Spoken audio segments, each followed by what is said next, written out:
Are you tired of good guys beating up bad guys all the time? Are you tired of the moral virtuousness of these so-called heroes? Well, look no further. John Constantine is no hero. He would never be caught dead in those ridiculous outfits. He rarely beats anyone up. Most of the time he uses a combination of wit and his natural talent for bullshit to get himself out of trouble. John is a low-level mage that causes just as many problems as he solves. He lies, he cheats, he steals, he chain smokes, yet he always feels the need to do some good. This got me thinking, why do we love conman characters like John Constantine? In this video, I'm gonna go over why deceitful characters like John are so irresistible to watch, and why the DC Comics character John Constantine is so interesting. But before we move on, please be sure to like and subscribe to Reverb Comics. You do not want to miss out on our awesome content. Before I get into why Hellblazer is so great, I'm going to give you a rundown on the character's comic book history in case you were not familiar. John Constantine was created by Alan Moore and made his first appearance in 1985 as a supernatural advisor to the main character in Swamp Thing issue number 37. When the character was first introduced, his background was pretty mysterious. It was not until the Jamie Delano's Hellblazer series that his backstory as a child and young adult was fully developed. In that series, it's revealed that John was born in Liverpool on May 10th, 1953. John had a really rough childhood as his mother died giving birth to him, and his father drove himself into alcoholism. Him and his father had a deep dislike for each other as he blamed John for his wife's death. As you'd expect, John ran away from home to pursue life on his own terms. He became involved in many occult circles, dated Zatanna, and formed his own punk rock band. John made some attempts at being an occult hero, but unfortunately, things had a tendency of blowing up in his face. His first attempt at heroism was a complete disaster, and as life went on, anyone who got close to him had a tendency of suffering terribly. As a consequence of this, John doesn't always play the role of the hero. Sometimes he helps people out, sometimes he cleverly maneuvers his way out of sticky situations, and a lot of the time, he just does things for his own gratification. For example, in one of the most famous Hellblazer storylines, John tricked the first of the Fallen from sending him into eternal damnation in hell. In 1991, John contracted terminal lung cancer from his chain-smoking habits. After panicking, John quickly hatched a plan. One of his friends sold his soul to the first of the Fallen, otherwise known as the most powerful lord in hell. When the first came to collect his soul, John tricked him into drinking holy water, which stopped him from collecting his friend's soul at that time. To save himself from eternal torment, John secretly sold his soul to the other two lords of hell. When all of the lords realized what he did, they had no choice but to cure John of his lung cancer. Otherwise, they would have gone through an all-out war over his soul. And they were far too stubborn and proud to form an alliance.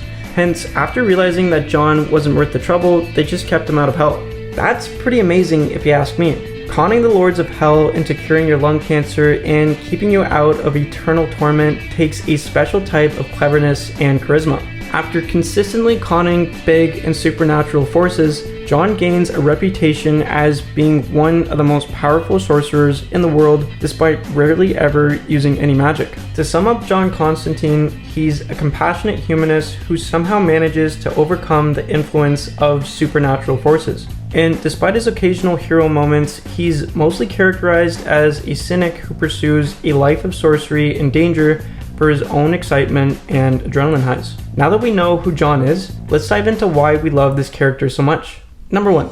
He does and doesn't care in the best possible way. What I love about Hellblazer is that he does and doesn't care about people at the same time. He cares about people's well-being, but he doesn't care about what people think of him. For instance, he doesn't really care about what other people think of his sexuality. John has had many relationships with both men and women throughout his comic book history. Not once has he ever shown any shame or embarrassment for his sexuality, which is really refreshing to see. It's nice to see a queer character not struggling in the story and living life as best he can. Now, emphasis on the as best he can. Thanks to his natural propensity for getting under people's skin, John has upset many people throughout his life. A lot of the heroes within the DC universe don't really trust him. He's had multiple run-ins with the Spectre, demons, and other magical beings who try to gain too much power. Due to his constant rule-breaking and his natural ability to cheat better than his foes, he's on a lot of people's shit list. A lot of his enemies pick up on John's Achilles heel. Eventually, after realizing that he's too clever to deal with, his foes will often hurt the people he's gotten close to. To me, this is what makes John so tragic. It's almost like he's in this never-ending cycle of loneliness. He gets close to a new person, then he ends up stopping a magical being with a bad agenda, then as a consequence, his loved ones get hurt, forcing John to distance himself from them for their safety. For example, after Constantine tricked the Lord of Hell, the first of the Fallen manipulated a succubus into creating a trap for Constantine and his friends. The plan barely succeeded, with John escaping and many of his friends getting killed. Hence, he's a pretty interesting character in the sense that he doesn't really care about what you think of him, yet he cares just enough to distance himself from people for their safety until his need for companionship gets the best of him. Which leads me to my next point. Number 2, he's not a hero. Most of the time, John always saves himself first. Take what happens in the New 52 as an example. In the first 2 issues of Constantine, written by Ray Fox, John is going about his usual business. He's keeping tabs on the sorcerers that want to kill him and making sure that magical power doesn't get into the wrong hands. In this story, he comes across a kid named Chris who's in severe pain. John's aware that there's some magic that's causing this. John promises that he'll make the pain go away if he helps him out. Eventually, Chris leads him to a place where John finds his answers. Much to his surprise, the magic imbued on the kid causes Sargon the sorceress to appear. Knowing that Sargon is too powerful to deal with, John leaves Chris to die to escape. John had to escape because he had a magical possession on him that grants the user too much power.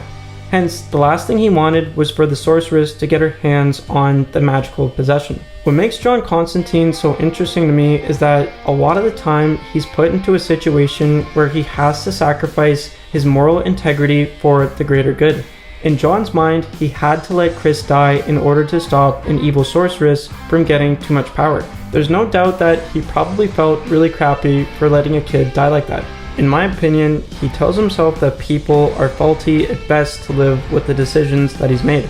He knows that he's a person with many faults. He openly admits to his lying and cheating. He knows he's an asshole, yet he never changes. It's always interesting to me when John points out how ridiculous the DC Universe heroes actually are. It's almost like he can see a bit of the faults in each and every one of them.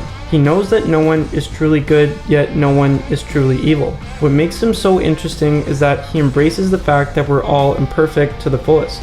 Which leads me to my next point. Number 3, he has a fundamental understanding of people and himself. Now, it's not really clear how powerful John Constantine is with magic. He's a human mage, hence he has limited magical capabilities. He has shown time and time again that he can hold his own with other supernatural forces. What is clear is how good he is at tricking people. He may not be as powerful as Zatanna or Dr. Fate, yet I have no doubt that he'd be able to stop them in their tracks. If you're that good at fooling people, chances are you have a fundamental understanding of people to get away with bullshit. He knows what people are after. He's figured out that most of the time, people just hear what they want to hear. How does John Constantine get away with it all? Well, he starts by always telling people about the nicer option as opposed to the truth. Everyone knows how the universe works. Everyone knows that magic has its price. John sums it up best. Magic is costly. You take what you didn't earn, but you pay for it. You want to trust me on that. Yet, that doesn't stop people from thinking that they're the special case. John always plays to a person's deepest desires. He always tells them that they can get what they want despite what the rules say. All they have to do is trust John Constantine. And it's the only trick that people constantly get screwed over by. The real trick is that John Constantine does what he wants and he gets other people to pay the price. That pretty much sums up why we love the character so much. In my opinion, he's a really refreshing character to have in a universe filled with superheroes. In every Hellblazer graphic novel I read, I never know what he's going to do next. He might screw someone over for his own personal gain, or he might do the right thing and be the hero of the day.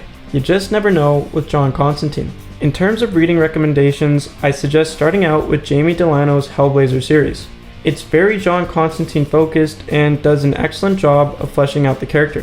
Then I would move on to the Hellblazer, The Poison Truth by Simon Oliver in the Rebirth continuity, Constantine, The Spark and the Flame by Jeff Lemire in the New 52 continuity, and Constantine, The Hellblazer by Ming Doyle. All of these stories take place in the DC Universe, however, there's barely any crossovers with any other title.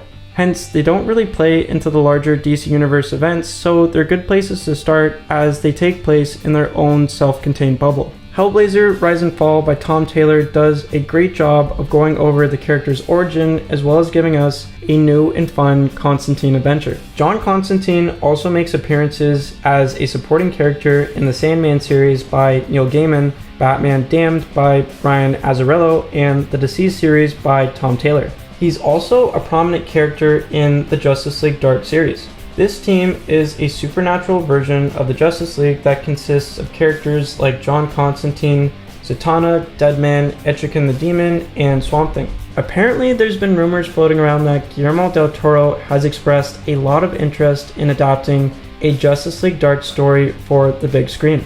Hopefully one day we'll get to see his vision come to life. But what do you think? Do you think that John Constantine is a lovable conman? Leave your thoughts in the comment section below. As always, thank you so much for watching. Please be sure to like and subscribe to Reverb Comics so that you do not miss out on our awesome content. Stay groovy.